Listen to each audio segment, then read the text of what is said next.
Welcome back to Heber Valley Life Podcast. I'm Rachel Kahler, Executive Director of the Community Alliance for Main Street, and I'm here with my guest, Chris York. He works for the Central Utah Water District, which mission is to responsibly plan for the future by developing, delivering, and efficiently using our limited water resources. The district does this through the operation and management of a vast Central Utah project and a network of facilities, including water treatment plants, major storage reservoirs, including Jordanelle and Deer Creek, and extensive conveyance system. Chris York is the project manager here in Heber Valley. Chris, thank you for coming and welcome to the show. Yeah, thanks for having me. It's interesting, water is one of our most important resources here in the Heber Valley. And as a community, we continue to grow, and there seems to be a lot more interest and even concern about where our water comes from, how it's managed, and what drought conditions might mean to our future. So we're going to dive into that today. But I want you to just tell us a little bit about yourself, your role with the Central Utah Water District, and what does it mean to be a project manager? Yeah, absolutely. I guess I got interested in water back in college. I actually graduated in civil environmental engineering with a water resources emphasis. Got my master's in water resources, and then coming right out of college, went to work for the Division of Water Rights. So you kind of learn. It's almost a university of its own. There really is nowhere to go learn about water rights. It's a very unique topic, and so I was grateful for that experience. About 5.5 years there, and then made the transition to Central Utah Water Conservancy District. And I've been working as the project manager here in our Heber office for 6 years now. Wow. So there really is someone behind water rights, because it feels so ambiguous. Yes. There really is an office. There really are people that are managing water rights. There are people that look at the things that are happening, the changes that are happening, making sure that water rights aren't harmed, or as we call it, impaired, and ensuring that the water is being managed responsibly, not only physically but on paper. So I have this unique perspective, because I came from somewhat the paper side of water rights. It's literally the paper water, as we call it, and then made the transition to the wet water side, and there's still some of that water rights, paper water aspects of it, but it's been a really unique perspective for me to gain. Well, and on that note, I think it's important to distinguish when people talk about paper water rights. I mean, that's literally owning those water rights, but then how does that transition to wet water rights? What's the difference there? So on paper, a source, you may have a right out of a spring or a well or a surface source, and your ownership of that water right, and that paper water right gives you on paper the right to that, and then it really is a matter of managing that source to make sure. So a good example is if a stream flows 1 CFS and there's 5 CFS worth of water rights, it's got to be managed. So how are you dividing that 1 CFS up? Generally, it's first in time, first in right. So the first person gets their full water right before anybody else gets theirs beyond that. And so yeah, it really is a good mix of both. Yeah, and it's so complicated too. I think that's where a lot of frustration and even anger bubbles up during seasons like we're having with drought, where people are concerned about water consumption and who gets to use it first and who's in line, and why do I have to give up my use for somebody else? But I'm so curious what drew you to water resources. I mean, obviously this was something in college that kind of called your name with an engineering interest, but why water? I've always been drawn to water, and I kind of had a technical side to me. My dad was a literal rocket scientist, so I kind of had that a little bit more technical minded, and I just kind of wanted to combine some of my interests. And I'm outdoor enthusiast, and I spend a heck of a lot of my off time on the water.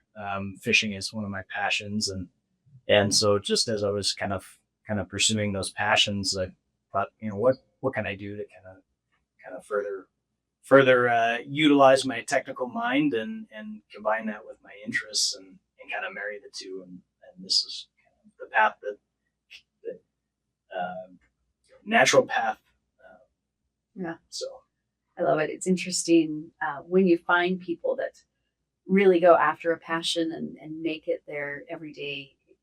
It shows because it's something that, like you said, you're a fisherman. This is something that you not only work in, but you recreate in, and you've made it something that is important to you, even though it's something that is vital to our community. So I just appreciate you sharing that. Many residents see our rivers, especially the Provo River, reservoirs. We talked about Jordanelle and Deer Creek and the canals, but they may not understand how those all work together. Let's talk about how the Central Utah Water Project and the district itself manages those different water resources. And, I know we could get down in the weeds, but let's kind of keep up with just the overall, how those entities work together. So Central Utah Water Conservancy District manages Jordanelle Dam and the canals, the Timpanogos and the Wasatch canals that probably a lot of the residents of Heber are very familiar with, some more intimately than others. We get a lot of people that have interacted with the canals in one way or another. If nothing else, they're probably getting their irrigation water delivered to them from those canals. So we work very closely with our team at Jordanelle to manage the releases. So we have a demand, obviously, through the canals and in the Heber Valley for that irrigation water. There's other entities that take delivery of water out of Jordanelle, and then one of the common misconceptions is we're a very small fraction of the water in Jordanelle, so there's a lot of users downstream that rely on the release of the water. The other thing is that, as a lot of us are aware, that the Middle Provo is now a blue ribbon fishery, and that was an environmental commitment of the Central Utah project. There's a 125 CFS minimum stream flow that we maintain in the Middle Provo that allows that fishery to thrive, and we all get to enjoy the benefits of that. So yeah, and beyond the canals, there's, it kind of gets hidden, but there's 10 pump stations, and there's about 22 miles of the canals, and I'd say close to about 60 miles of pipeline that we're also managing to be able to deliver water to 9 different irrigation companies here on the east side of the Provo River. Well, and I think it's an important distinction when we talk about culinary versus irrigation water. Yes. Because your role really is to manage the irrigation, but you still deliver water to the treatment facilities that are changing that over into culinary. Yes. So, it's interesting. So I grew up in this valley, watched it. I remember when my parents moved here in the 70s, it was very much agriculture. It was very much alfalfa fields and cows. And, we talk about the Heber Valley going from 150 dairy farms down to 2 now. And the role of water has changed over those years, where the canals were basically dug by the pioneers and were dirt canals with beautiful cottonwoods and a lot of greenery around it. But as use and water has become more important, we've watched the Central Utah Water employees and contractors come in and line those canals with cement to preserve the water so that you can be delivering it and not just letting it leak through.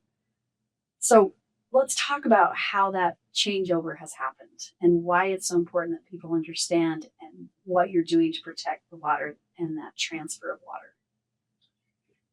Yeah, so that our water is very closely managed. I think that's something that's not always understood, and even on the agricultural side, it's we look at basically every drop of water. I mean, to take it down to a farm, we've calculated how many heads and what nozzle size and what pressure this farm has and what water rights they have available, and they have a set schedule that allows that to be managed. When change happens, that obviously goes to a municipality who's looking at even closer at that management of that water. And it really is just what I want to emphasize is it's a team effort. So we bring water down, and we're, like you talk about, we're lining canals not only to conserve water and save water and bring that get it from the diversion point at Jordanelle Dam to our reservoirs where we can actually deliver that water. But it's also how we interface with the community. It's a safety issue, right? The last thing we need is somebody's basement having water because of seepage or potential failure, obviously. So we're mitigating those risks, and as growth is happening, we I think are now technically considered an urbanized canal, whereas say maybe even 10 years ago, 5-10 years ago, we would not have had that classification.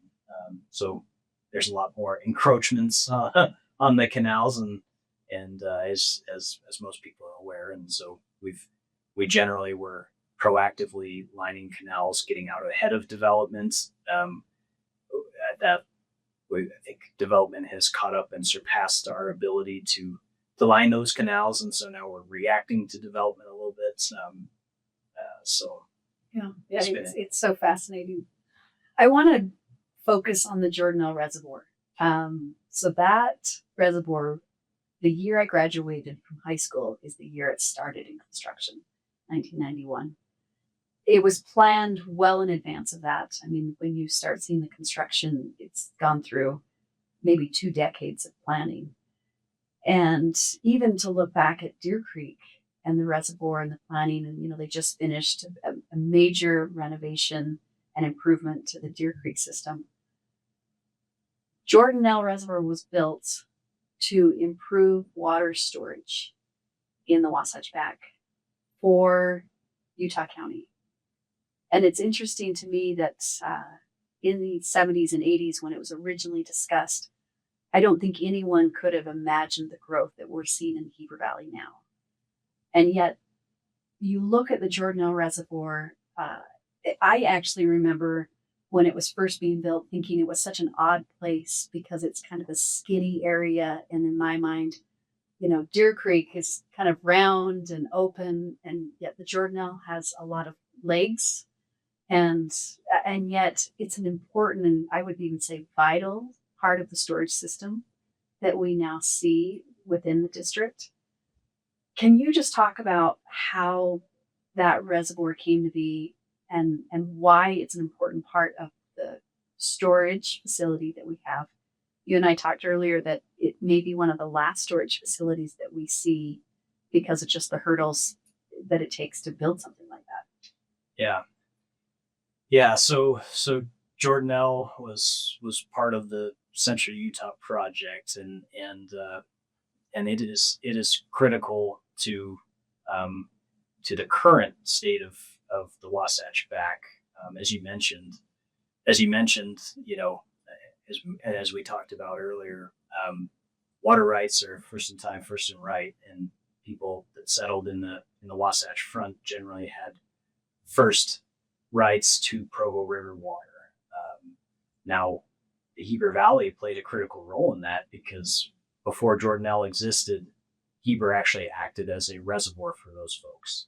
So they worked together to put extra water up on lands in the Heber Valley agricultural lands, and the ground kind of acted as a sponge and released water back to the Provo River later in the summer when it otherwise would not be available in the natural flow of the river, and got it released back.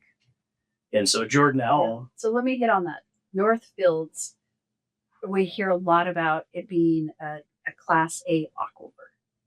And that's exactly what you're talking about. The North Fields became that sponge that was holding water and then releasing it again, just out of natural farming. And I think that's an important distinction because the Provo River, as you mentioned, is a blue ribbon water fishery. But we also see a lot of changes happening in the North Fields that have people concerned that if we see more development encroaching, how does that affect the aquifer? So there's a lot of active management happening to ensure that again water rights and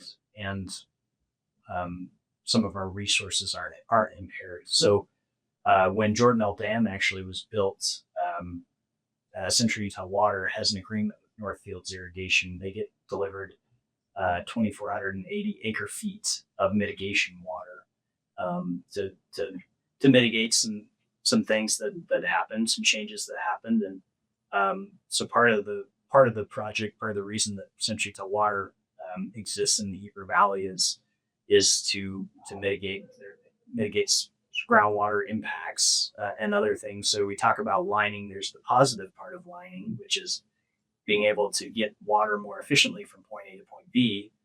Some would argue that that water that was seeping was a benefit to the groundwater, right. And so we do some active mitigation to do some strategic groundwater recharge to mitigate those effects as well in areas that are kind of more critical.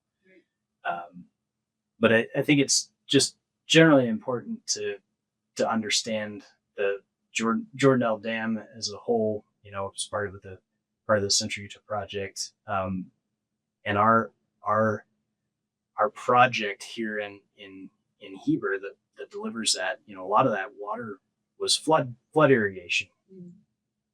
When the project came in and Jordanelle Dam was built, it went to pressurized, and that's actually directly because of environmental mitigation commitments of the Central Utah project.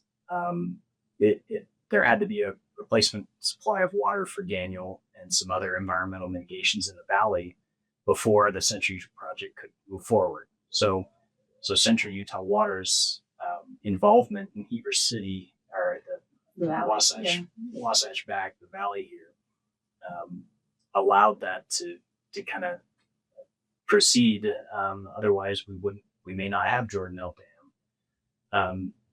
And I think it's important to note that the water supplies here a lot of them rely directly on direct flow rights out of the Provo River, which means if the river's at a certain level, those water rights are available. If it's below that level, they're no longer available. Right. And so in a year like this, historically, some of those irrigation companies would probably be done irrigating now or in the next week or two, as our higher flows in the river are leaving us, and we're left with kind of base flows and below base flow. So it's kind of an interesting that this, as we talk about Jordanelle Dam and it's important to the Wasatch Back. It's allowed fuller irrigation seasons, as well as obviously the growth that we see here, and we're kind of focused. I talk about secondary irrigation water. The district as a whole. Our mission is we deliver water for life, and we deliver a lot of culinary water to the Wasatch Front. Probably worth noting that, but we're going to focus on the Wasatch Back here in the irrigation water we deliver. It's interesting when you talked about flood irrigating. I was just in my mind thinking of growing up and driving past fields and seeing farmers in their knee-high boots and literally lifting a piece of wood out of the canal and flood irrigating. But as you talked, I thought it's interesting how technology has improved the way that we deliver water, and that that was a great way to flood irrigate, and it went out to the alfalfa field, and you were up at 2 a.m. to make sure you got your turn. But as technology has improved the way we deliver the water, and now with pressurized irrigation, even though there was a cost to make that transition, as you mentioned, we now have more water available at a later date, even in a season like we're having right now with drought, because of the technology and because of the storage system. And I think that's important to note that Jordanelle Reservoir is a storage facility that you're able to control how much water comes and goes by using the dam and releasing on dates and requirements to meet these obligations that we have. One being the Provo River, making sure that its water levels are high enough it can sustain life, fish life, and also just the water rights that people own, that you can now deliver water more effectively to their areas. Yep. It's so interesting. I want to talk about, and we talked about this a little bit earlier, I was surprised to learn when I was on council, one of the largest master development communities came to council for an annexation request, and that's the Jordanelle Ridge as we know it. And through that process and that annexation and eventually the approval of that master development, I learned a lot about how water rights are established. In Utah, we're looking at over 150 years of water rights that have been purchased, passed along through generations. But the one thing that I learned specifically about the Jordanelle Ridge development was the Sorensen family had been involved in the planning of the Jordanelle Reservoir. They owned just under 10,000 acres in this area. They purchased them in the 80s. And I actually grew up on that property. My dad had an agreement where he would shut the gates after the sheep herders would come through. So we would go up on horseback or snowmobile. And I spent a lot of time in my childhood in that area. So it's interesting to me because that is high mountain dry. There are no rivers, there are no streams in that area. And yet when the Jordanelle Ridge development came for approval, they have the paper water rights to pull from the Jordanelle Reservoir. And that was such an eye opener to me, that landowners are planning 40 and 50 years in advance to make sure that down the road they would have the water needed. And they worked with the Central Utah Water District. They worked with the state of Utah to build the reservoir so that they could build 40 years down the road the development that we're seeing now. I mean, that was to me just such an eye opener, that often we don't see that process of development. We only see the homes that are going up, and we don't realize there's been a lot of care and planning and engineering that's taken place.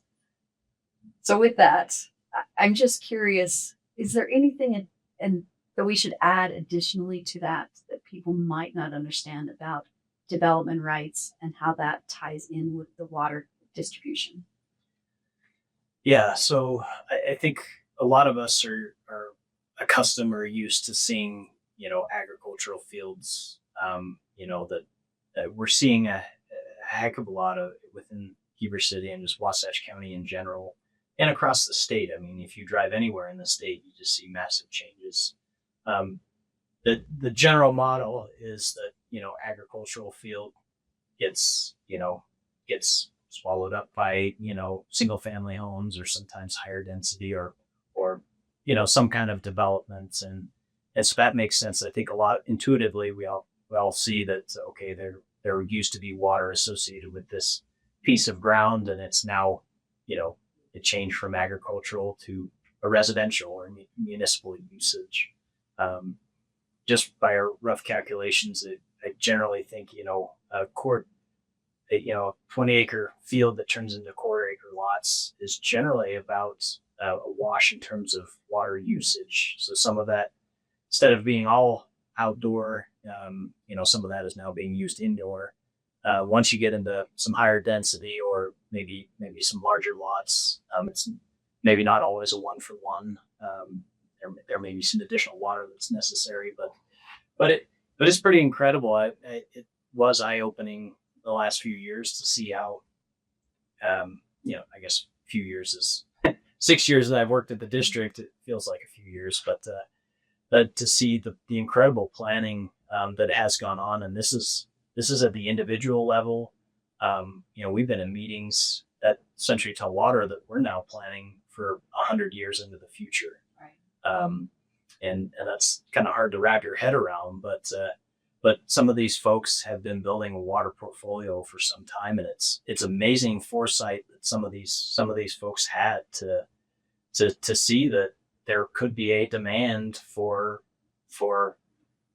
water on this non-historically irrigated property, and that has been, it wasn't just a thought that somebody woke up with 5 years ago and thought, I'm going to see where I can get some water from. They built that portfolio up for a long time, and they're ready to kind of take advantage of the water that they had the foresight to collect, and it's amazing. Some of these companies have seen. I don't think anybody. I think we all would be lying if we said we saw what was coming to this valley, and certainly at the pace that it's going and how it's going, and that maybe the type of growth and that's. But there are. I'm actually amazed at how some of these companies and some of these individuals really hit the mark in terms of they knew there was going to be a demand. They just couldn't anticipate how much of a demand and what kind of demand there was going to be. Well, and timing, the timing and the patience. Like I mentioned, they bought the property in the 80s. They created a requirement that within 40 years they needed to move forward with the development plan, have the water rights, and now we're seeing that happen. I want to pull back a little and just talk about Utah being a high desert and where we get our water. So we are really heavily rely on snowpack. And I'm a skier, and I remember the good years, and this was not that year. 2019, 2023 were amazing ski years. But I think it's important that we really talk about how snowpack and snow levels definitely are impacting our water use. We don't have the Great Lakes. We are kind of dependent on Mother Nature. We do have the high Uintas near, and so we have areas of high mountain that tend to get a lot more snow than we're seeing here on the valley. But I really want to understand from a water distribution, when we have years like we're having, and I've heard it said that this is a 70-year cycle, and this is the lowest that we've seen in our snowpack in 70 years. How do you guys manage that you can't see it coming. You can predict and you can preserve and you can put water in reservoirs. But overall, what do you do in a year like we're having to help educate people on, look, we are in a drought. We can't create water. We can hope for a wet spring and a wet summer. But I'm just curious, what are the conversations that you guys are having today? So the first step is relying on Mother Nature, as you talk about. A lot of our water supply here is reliant on surface sources. There's some wells we could talk about, but well rights and well sources.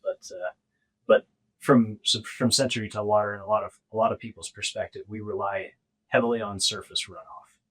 And so you look at this year, and we got if you look at precipitation average, we weren't that bad. But a lot of that fell as rain. And unfortunately, that doesn't fill the reservoirs like snowmelt does. And unfortunately, we didn't have a very efficient runoff either. And so I guess the first tier is we hope for a good snowpack, hope for good soil moisture so we can get an efficient and effective runoff and fill the reservoirs.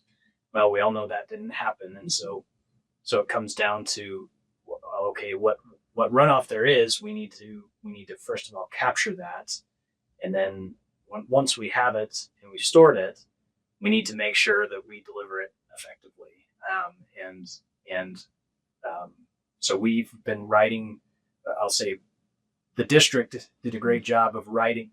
We have some folks at Jordanelle Dam that basically there's 125 CFS minimum stream flow in the Provo River, and then anticipating demands above and beyond that, we were writing the river pretty tightly just to make sure that we could keep as much water stored in Jordanelle as possible. And then beyond that, it trickles down to the deliverers of the water and the consumers of the water. So we know we have less water than we typically have available to us. And so it's our job to deliver it as efficiently and responsibly as possible, and also to deliver a message to the end user that, hey, look, this year was tough and we don't have the normal volume of water that we normally have available. And so we need help getting to our end goals, which is to deliver this water as efficiently as possible and get everybody through the summer, through the season. Fall. Yeah. Yep. Exactly. And so that started, actually planning for this year started last year before we even had our snowpack and knew what our water year was going to do. We worked with the irrigation companies and conserved about 1,400 acre feet of water that we've kept in Jordanelle. That's going to help give us an additional buffer to get us that full season. Now the rest comes down to, okay, in order to get us a full season, we have to cut back some, right? Not only do we have to cut back some, we have to start by making sure that everybody's using only the water that they're entitled to. And in addition to that, then we need to cut back a little bit more beyond that so that we can make it. And so the thing we've conveyed as a general message is, while we've had high water as of recently, but that is gone, and the water supplies here really do. The primary water source is the Provo River and their direct flow rights, meaning it has to be running in the river for it to be available for our usage. Very little of our, comparatively speaking, very little of our water supply comes from storage. It really is primarily direct flow, and so we need people to understand that cutting that back, basically, when we elect to cut back or understand that, hey, my habits need to change a little bit this year, it will make a big difference, because we can actually save those drops of water that normally we're using right now or this week or next week. We can keep that in Jordanelle and deliver that in, say, August or early September, so we can get a full season. And I think the mentality often is, well, what I do is, if I don't run my sprinklers today, I'm only gonna water once a week. But in the grand scheme of things, that doesn't do anything. Well, if everybody has that mentality, you're right, it won't do anything. But if everybody has that mentality and does their part, it actually helps tremendously to lower our demands, and keep those drops of water available for delivery later in the season, so we can't get to, say, September. Yeah. Max Covey, I met with him a couple weeks ago, and he explained it in a way that I hadn't really thought of before, but he talked about a bucket. And he said in a good snow year, the bucket is full. And so we can pull from that bucket and it's no problem. This year, the bucket, Jordanelle Reservoir, in April was at 68%, meaning that bucket, instead of being 100%, 68%. So we all are pulling from less. And, I've heard people upset that as, councils and even irrigation companies have started to send out letters asking for more conservation of your water use, I've heard people say, well, it's because of the development that now I have less water. And Max said to me, it's not because of the development, it's that the bucket has less water in it. And he explained this, that households, we talked about, every home has 0.45 acre feet. That's their allocation. And in most homes, he mentioned, are using not even half of that because we have more efficient toilets and we have maybe 2 people living in a house that used to have 6 people in a house. Not to say there aren't big families here, but just the water consumption is different now than it was years ago. And I thought it was so interesting as he described that bucket to me.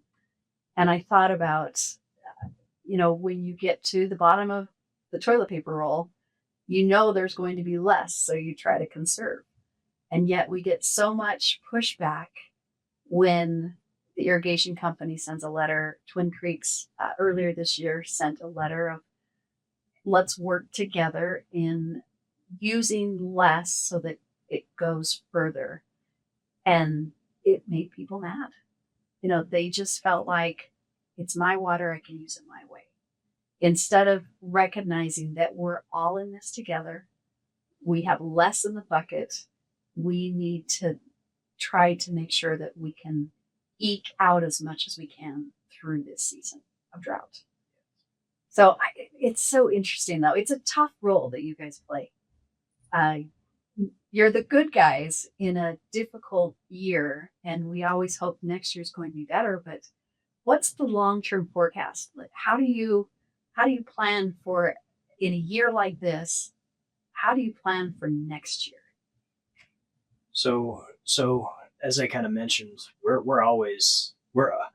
focused on making sure we take care of this year, but we're always actively planning for a year like this, right? So that's why sometimes in an average year, we're doing some things and we're actively out monitoring and making sure that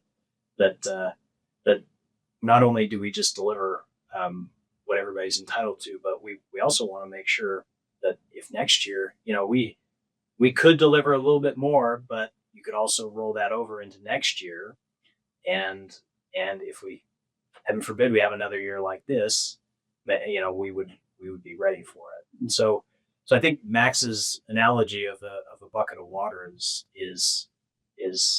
perfect, because what a lot of people maybe don't understand or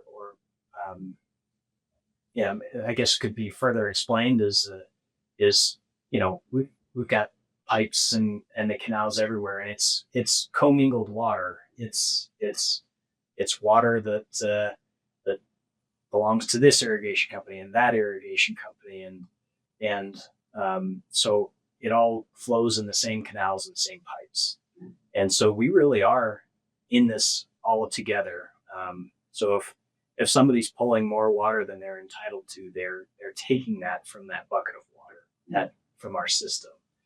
And so it's kind of interesting when we talk about development, because more recently we've actually used that. When you think about that bucket of water, I view some of the development as being the floating, what's called the red water on top of the bucket.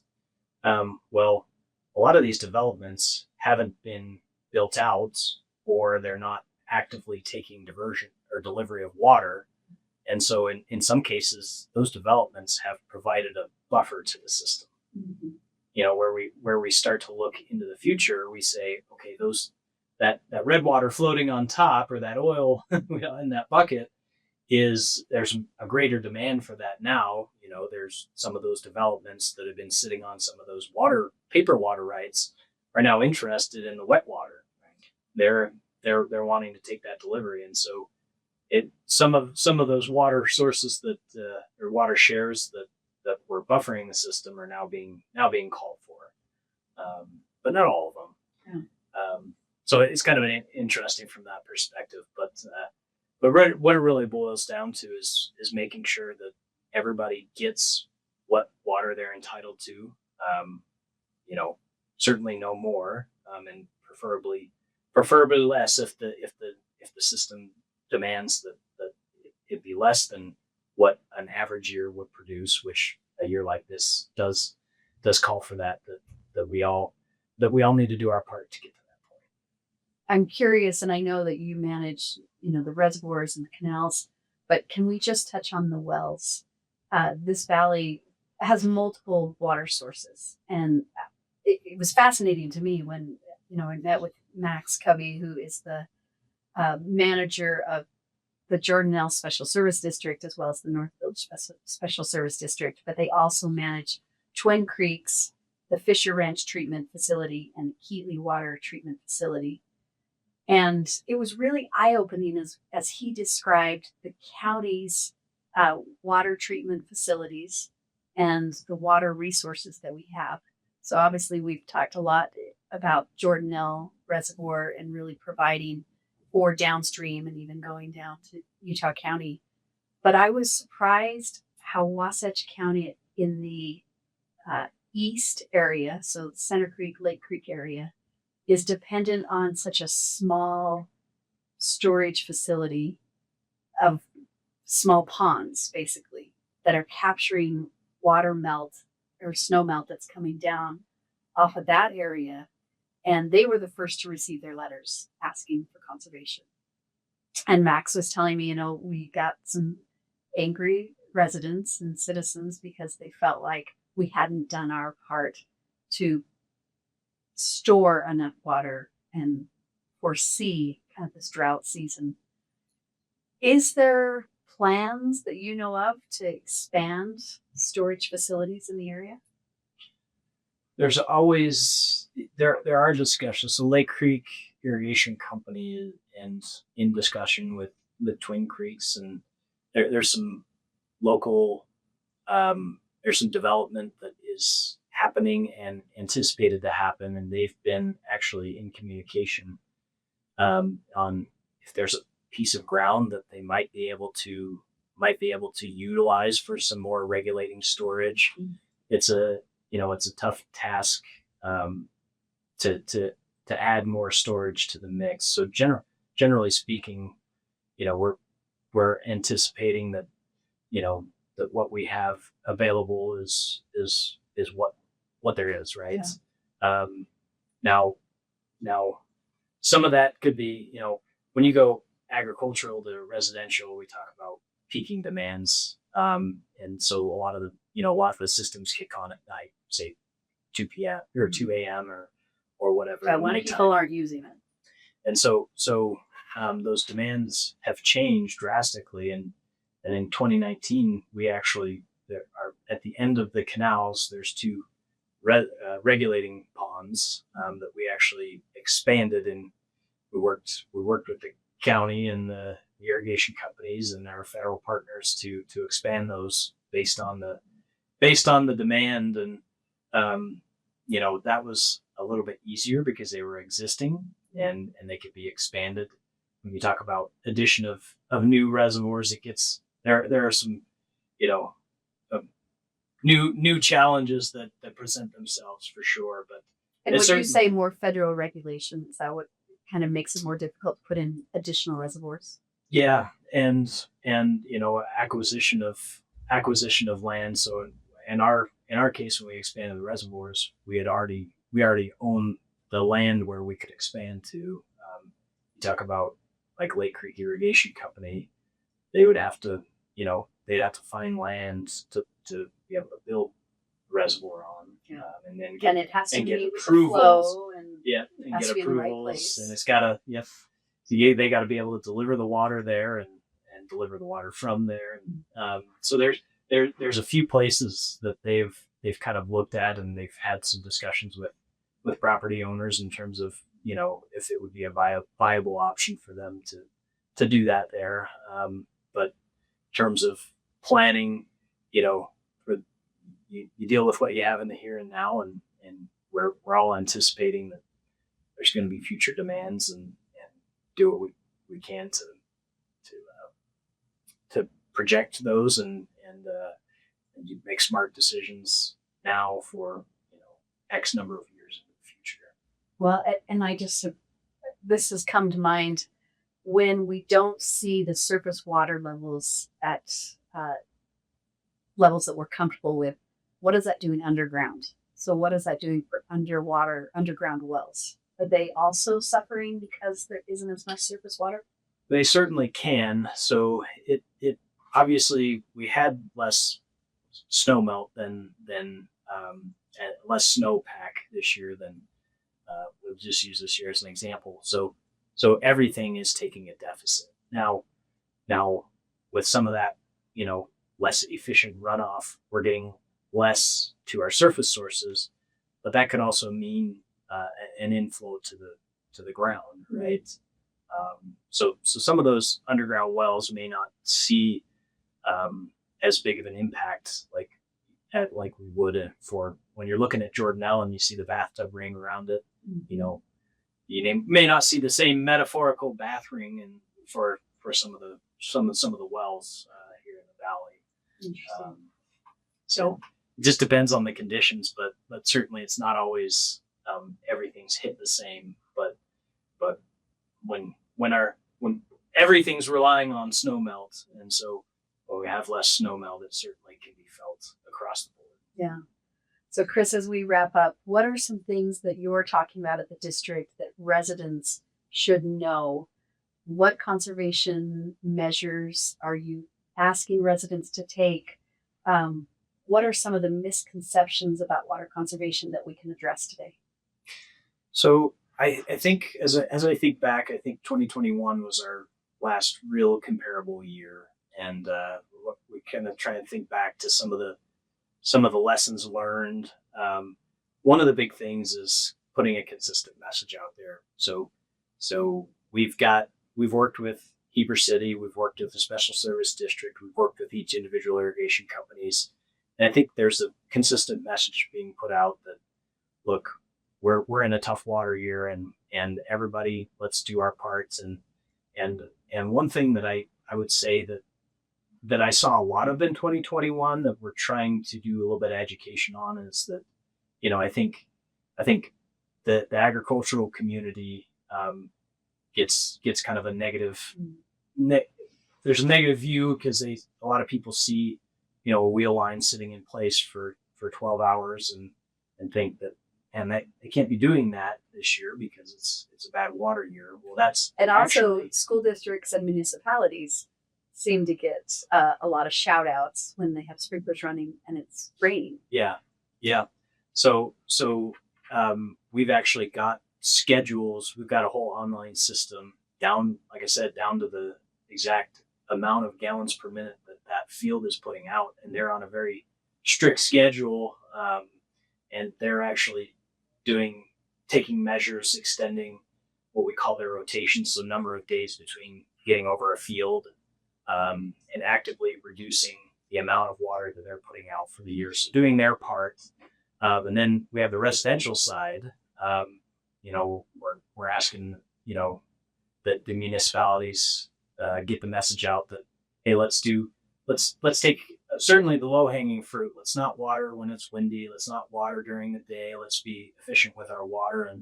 And hey, we don't need to water every day. Let's look at, the state Division of Water Resources has a great resource, regionally based, that gives you a guide to how much we should be watering, and let's use the resources we have in place to help us get to the full season that we all desire. And we all want to be able to put water on our tomatoes into August and September. Yeah, it's almost like let that grass dry so the roots dive deeper. Yeah. And are stronger and are a little more drought resistant. Yeah, and yeah, exactly. And I think, I think the message, the main message I want people to understand is we are all in this together, and everybody is doing their part. It may not look like it visually, the wheel line that sat there for 12 hours, it may have a bad visual associated with it, but that farmer is engaged in active conversation as to how they can do their parts. And so we just got too much of that in 2021, where we saw the residential community looking at the agricultural, wondering why there was a message being conveyed to them and not to the other. And in reality, there was messages being conveyed to both, and it was the same message. Yeah. It's just the how we get to the end result was a little bit different depending on whether it was agricultural or residential. They operate differently, and they can cut back differently.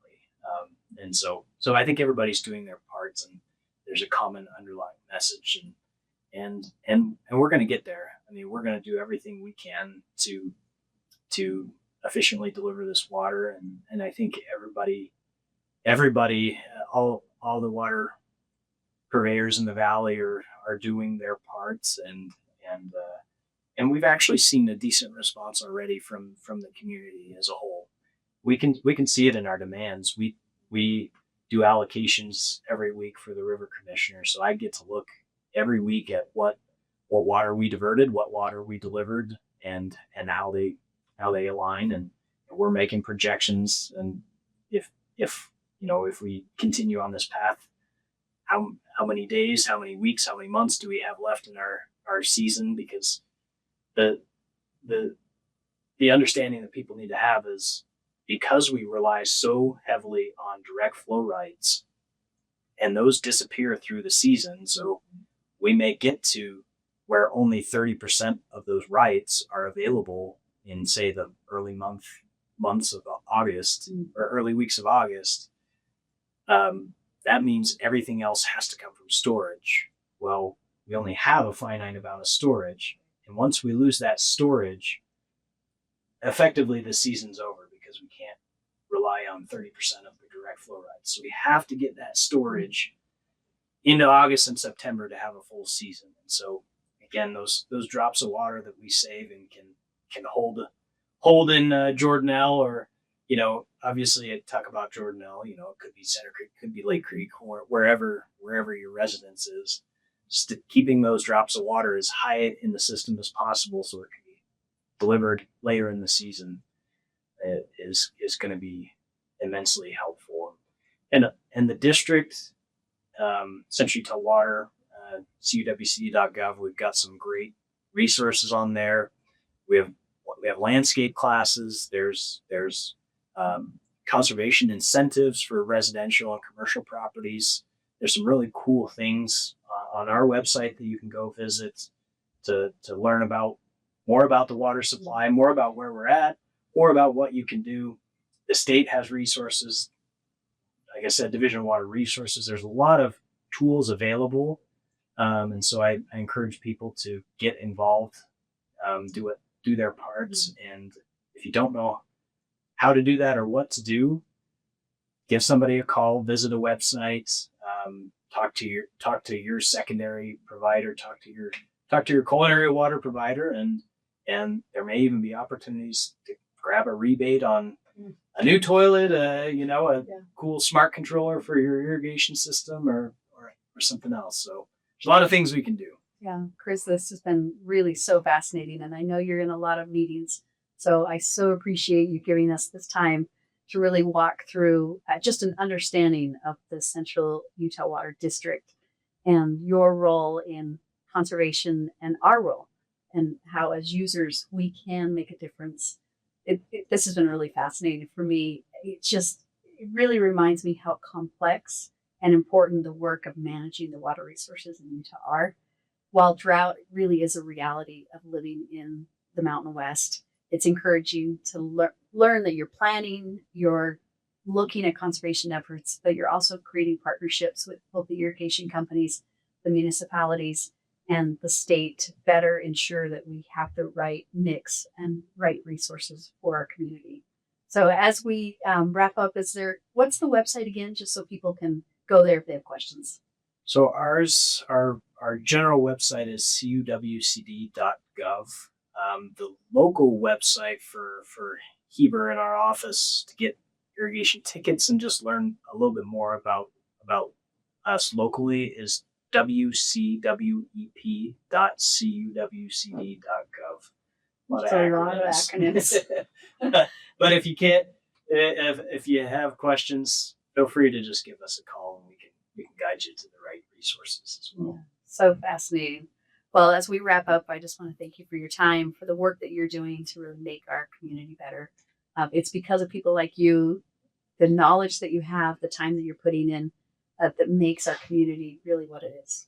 So thanks for the work that you do. Yeah. So with that, I'm going to sign off. Rachel Kahler with the Community Alliance for Main Street, here with Chris York, and we're so grateful for the work that you do. So subscribe, follow us, and thanks for listening.